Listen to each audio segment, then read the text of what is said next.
it should already be up. Mhm. Oh, hey, Stefan is on. Hey, Stefan, how are you? So glad to see you joining us today. Are we okay? Hello, everyone. Welcome to Trail Talk. I'm so glad you could join us early today.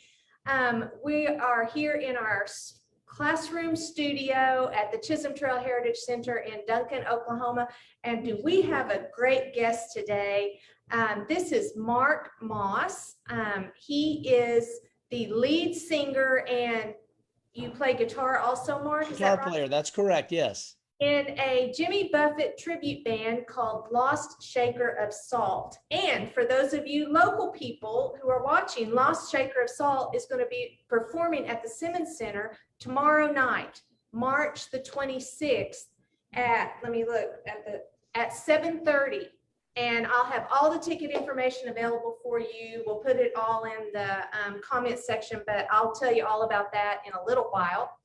But Mark, welcome to Trail Talk. Thank you. I'm excited to be here, other than my face being on video. But other than that, I'm glad to be here. Thank you for having me. Yes, we're very excited. My husband and I mentioned this to you earlier, but we love to go to the concert series that the Chisholm Trail Arts Council puts on every year. And so we were very excited. We think the concert sounds like a lot of fun.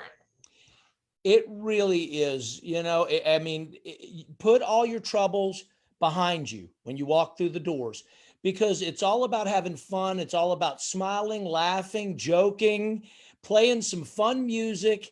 And for goodness sakes, especially since February 14th, some warm, beachy type weather. Let's have some fun, wear flip-flops, wear Hawaiian shirts, and let's just have a great time. I love that idea. I am so dressing for it tomorrow night. You have to, absolutely. I know I'm not going to wear like a swimsuit or anything crazy like that, but I will be ready to have some fun. Mark, I want you to tell us a little bit about yourself. Like, you're playing in this tribute band that I guess you guys travel around the U.S. Well, we do. We play primarily in the South. Okay. To be honest, Louisiana, Texas, Oklahoma. We're based out of Texas, right outside of Houston, Texas. Okay. And we've been together a number of years, and it's really odd how everything came together, because I wasn't a very big believer in putting this together. I was one of the naysayers. This won't work. People won't like that. Are you crazy? And I've never been more, and I'm admitting this, my wife will probably turn over. She won't believe that I'm admitting I'm wrong, because it has been an absolute blast, because it's fun. And it is. And I think in this time where you hear so much negativity and so much anger all over the place, I think people just need an escape. And it's really been it's been a great escape for us too. And just playing in a Jimmy, because if you've ever been to a Jimmy Buffett show, it's all about the fun, and that's all there is. And that's what we try to incorporate in that. It's just all about fun, having a great time. So how long did you grow up playing guitar, singing, performing, that sort of thing? I did. And in my early days, all rock and roll. I still love rock and roll. Don't get me wrong, but it's kind of funny because I have friends that were big Jimmy Buffett fans when I was in high school. And then all of a sudden, I wasn't really a big Jimmy Buffett fan. Well, they're coming back to me now, looking at me going, I told you. And I said, yes, you were right. And I have to sit there and admit it. So, and I've become a huge fan of Jimmy Buffett by playing in the band, because I really started to study him and study his music and study what makes him tick and how things work in his life.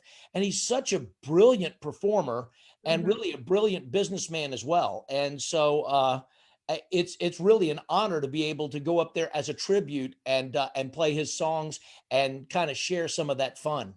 Right. So do you guys stick 100% with Jimmy Buffett? No, and that's the neat thing about it. That's what made me fall in love with it first, was that if you go to a Jimmy Buffett concert, you don't know what he's going to play.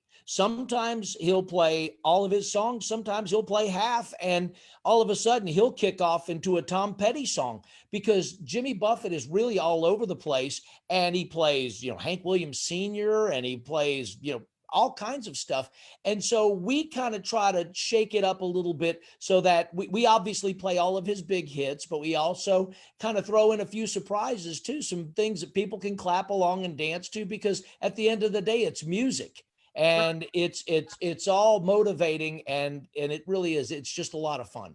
Oh my gosh, that sounds really fun. That makes me so excited. I mean, I love Jimmy Buffett, but just maybe not knowing exactly what you guys are going to play, that makes it sound like an even more of an adventure. And it is. We try to surprise the audience, and we talk to them, and we have fun with them, and we laugh, and it's just all about putting your cares aside for the time that we're there, and let's all be, it's like having just a whole lot of friends show up to your house, and we're having this big party, and we just all love each other, and we're having fun.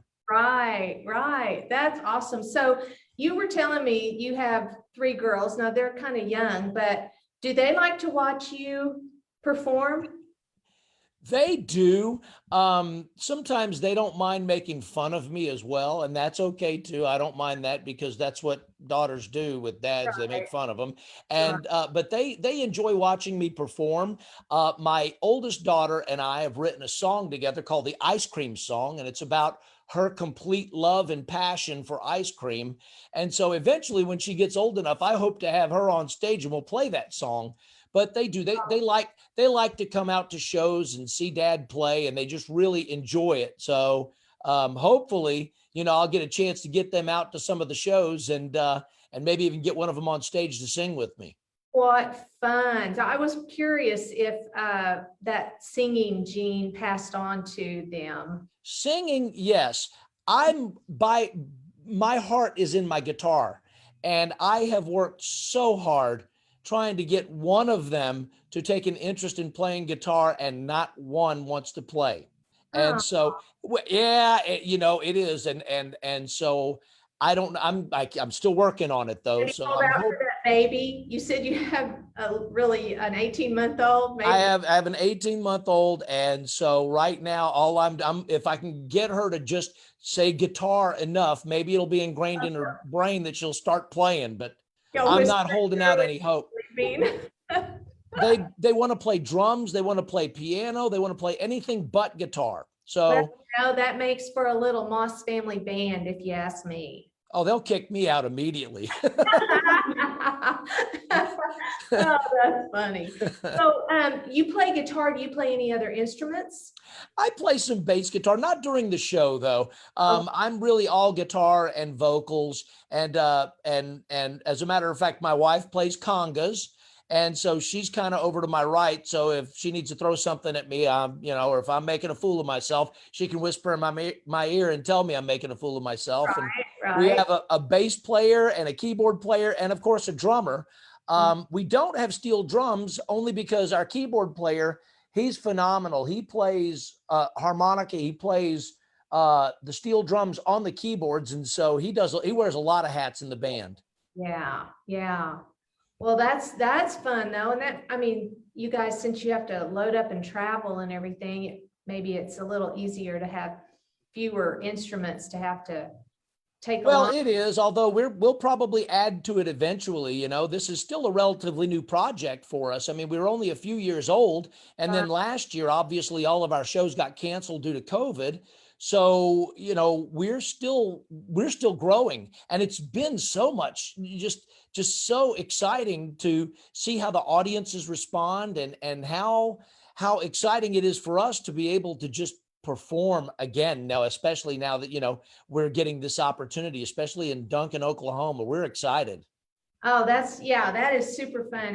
And just having entertainment like this come in, that our Arts Council does a really good job of providing a lot of different styles of music in their concert series, but they always have a really fun band. And I'm so glad they picked you guys this year, that it all worked out. for you all to be and able to come and play and, so many things come into that. But the venue is large, and there's room for people to space out. And so that makes it very enjoyable as well. My mom and dad have season tickets this year. And so they've always felt very safe and comfortable in the auditorium. So, if any of you viewers are wondering about that, there's plenty of space for people to distance effectively. So Mark, you guys have just been together a couple of years, or a few years, I guess. Is it the same group that started?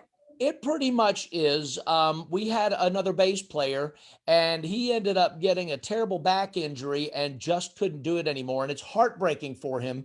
But his son still plays keyboards in the band. So, so it's been for the most part the same members of the band. And we get we're like a family. Well, my wife, obviously, we are family, but we are just like having a wife there. We're like a family, and sometimes the whole family gangs up on me, including my wife. Right. And then, and we have fun. We joke with each other. We have dinner with each other, and it's just been it's been a great opportunity for all of us to just be together. And it has been, it is, we treat each other like family, and I care about every member of that band, and I think they care about me as well. And how did you guys come together?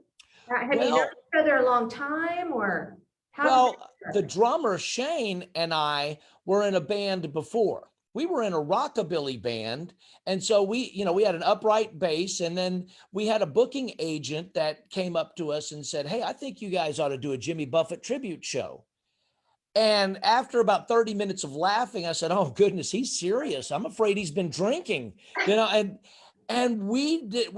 I said that there's no way that will work. And I was the biggest naysayer. And so we decided to give it a try, and lo and behold, it became so much fun. And I never in a million years thought that we would enjoy it. I get to wear shorts on stage. As a matter of fact, if I wear long pants or jeans, people would look at me funny. So I get to wear shorts. I get to wear Hawaiian shirts. I get to just have fun and laugh. And all of a sudden I realized that, that booking agent, he didn't really get things right very often, but the one thing he got right was this idea, and we have just ran with it and enjoyed it ever since. So did you and your friend find other musicians then, or did the booking agent hook you up with the guy? No, we did it all ourselves. The bass player that had the back issue, he was the bass player in the rockabilly band. And so naturally when he was part of it, and he said, my son plays really good keyboards. And when we tried him out, I was blown away. I said, "Where has he been? I had no idea he played this well." And we needed someone else in the band, and we needed someone prettier than all of us ugly guys. And my wife did a tremendous amount of singing in churches, and she had been in some of the big churches singing. And we kind of came up with the idea of, hey, let's try her out. And I said, okay, that's all right, if y'all want to. And she came up and sang, and it's just been a lot of fun ever since then. Oh, right. So do all of you add vocals? Does everybody sing? I have vocals. The keyboard player does at times, and then he also uses that mic for harmonica. And then, of course, we've got Lauren, who sings most of our backup harmonies as well. So it's those three. Sometimes Shane, our drummer, will sing. It depends. And Matt, the bass player, he said, "I'm just good playing bass." And I said, "Okay, I won't argue with you on that." Well, that's really fun that everything, it seems like everything was supposed to come together like it did. It really did. And we've been so incredibly blessed and lucky. And we just came off of a show last Sunday at a place here in the Seabrook area, which is right outside of Houston. And it was so much fun. We had all of the Parrot Head clubs there, and they were singing along with us. And we just got lost in the music. And that's a feeling that, many musicians never really get an opportunity to do that, to just get lost in the music because the crowd is so into it. Mhm. And so we just became a part of the music and became a part of that family. So when I talk about family, really all of the parrot heads that come out to our shows, really we try to make them feel like family as well. And it becomes this big celebration, like a family gathering where everybody actually likes each other though, you know? Right. Yeah, no crazy uncles anywhere there. Exactly. And not like one of my family reunions where all of a sudden people are beating each other up. No, this is a fun family reunion. Uh, that's really funny. Um, so, oh, well, we got to laughing about those crazy family things that made me lose my train of thought for a second. So, I was just thinking about you guys being able to kind of make a name for yourselves before COVID hit. And how even though you had to sit out a year, just how amazing it is that you were already a name before that happened, and just how many groups who come together like yours did, who may not have had that opportunity. It's just been such a blow, hasn't it, for the entertainment industry? It has been so difficult on the bands, but there's so much more than just the bands. There's the audio guys and the video guys who have been doing this for some of the venues Right. and all of the vendors for them. And I mean, it's just been this trickle down effect that it's been difficult on everybody. And we are very lucky. I'll be honest. We have been, we've gotten a lot of phone calls and we're really booking up 2021. And I'll tell you that a lot of other bands have not been so fortunate. And part of the reason why is that they've had, members that had to move away to go get different jobs because they lost theirs, or they've had to do other things. They've had to sell off their gear. I mean, as bad as it seems, they've had Oh, to sell off their instruments because they couldn't afford to eat. And it's heartbreaking, and it does. And there's not a second goes by that we don't look at ourselves and feel very fortunate. And so we understand, some of these bands that, they didn't get that opportunity to do it. And so that's why also we're incredibly supportive of some of those bands that are trying to to get things back together, because we believe that, when the arts call you and when music calls you, that's something that you shouldn't have to sell your gear and get away from for the sake of finances. So wow, I'm that's hoping that heartbreaking. as we continue to go, I'm hoping that those bands really begin to find their footing again, because the more the merrier. I love going to see music just as much as I love playing it. Right. Oh, yeah. And I mean, that's one thing, people have, you just see it on social media or hear people talk about the live performances, going to see something live, and just how, I don't know, you really appreciate things when you don't have them anymore. Yes, And so, ma'am. I mean, what a great wake up call for us all to go out, and when we can, let's go see a live performance, and let's support the arts, the performing arts in that way, in our community, and just abroad, wherever people are, and that you can make it to see them. I mean, it's just really important. And I know that that entertainment industry has it's been a super hard year. It really has. And thank you for saying that. The more people we can get back out to live shows of all kinds, the symphony, anything that you can get out to support the arts. I tell you, I don't really want to live in a world without the arts, Oh, and especially the performing arts too. So, it's something that I believe is essential for healing. I mean, if we pull away, and you've seen this in some of the schools where they start to pull away arts, and all of a sudden you start seeing the school take on a completely different, mentality. yeah. And that's not where I want to go. I'm fully supportive of the arts, and I will tell you that while virtual during the whole COVID thing going on, if virtual is the only way we could get together, I get that. But I'll be honest, I don't want to watch it on video. I want to look those people in the eyes and I want to feel their emotion live. So thank you for saying that. Oh, yes, absolutely. I mean, we are a museum, the Chisholm Trail Heritage Center, and, we have well, I'm sitting with some of the art behind me, but, we have the art, the, we have paintings and different things like that. And it's just those things people need to see those in person. You need I to agree. appreciate that, right there, being next to it. And anyway, it's just we're just really glad that we can support however we can just by promoting. I mean, I realize it's all virtual, but at least we can promote. You bet. Absolutely. Yeah, it's a really a great thing for us to be able to use Trail Talk to do this kind of thing. So Absolutely. you guys all, this is like your side hustle, right? Isn't that what they call it? Isn't that what the kids call it? Well, they call it a side hustle. I don't know how much hustling there is, at my age, but I'll tell you that it's really not a side hustle for me anymore. I taught college for 29 years, and I wouldn't wish that on anybody, by the way, but I taught college for 29 years, and I'll tell you that once I retired, part of what I wanted to do was really just play a lot of music.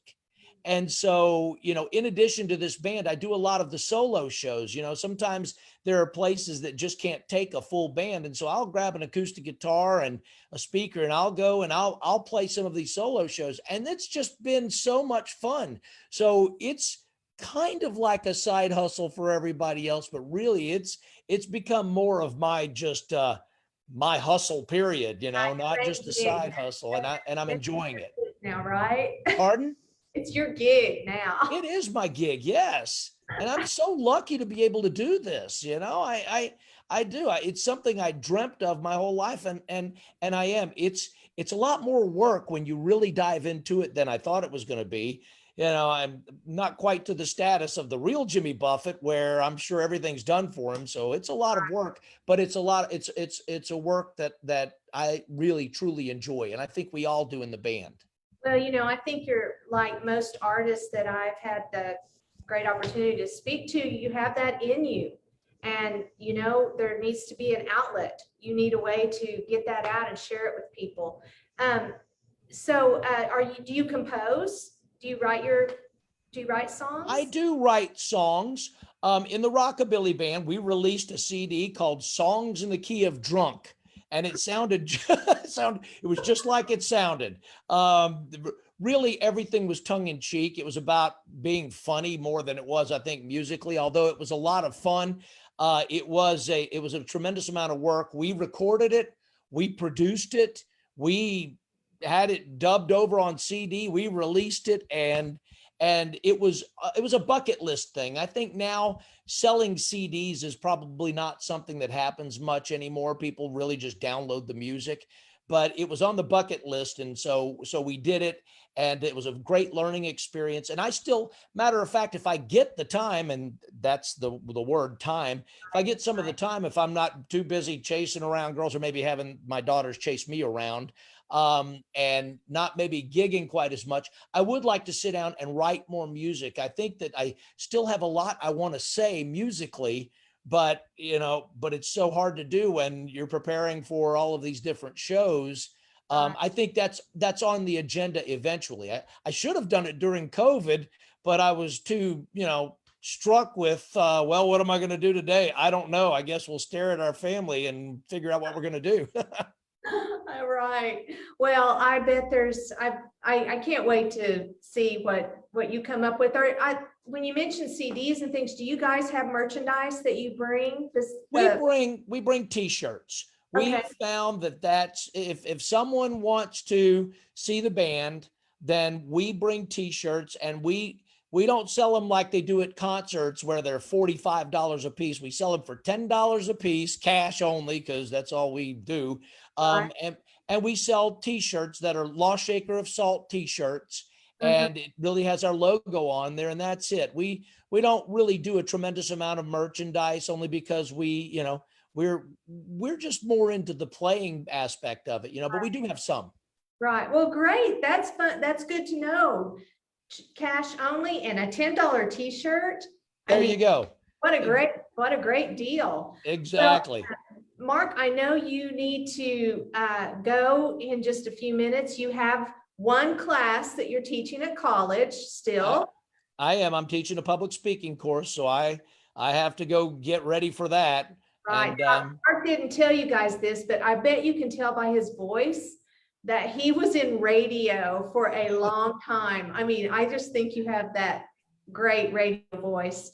And so he shares that all of that experience and that knowledge with college students. So Mark, I'm sure that you have really helped a lot of students over the years. I mean, 29 years, that's a really long time to invest in young people. there was a lot of benefits to that. And, you know, there are some that there was one kid that I had, and I talk about him often because he's a friend now. It's been a while back, but, you know, he had spina bifida, but he, for some reason, was told he had a learning disability. And I was really hard on him. I wouldn't accept his learning disability, which he didn't have.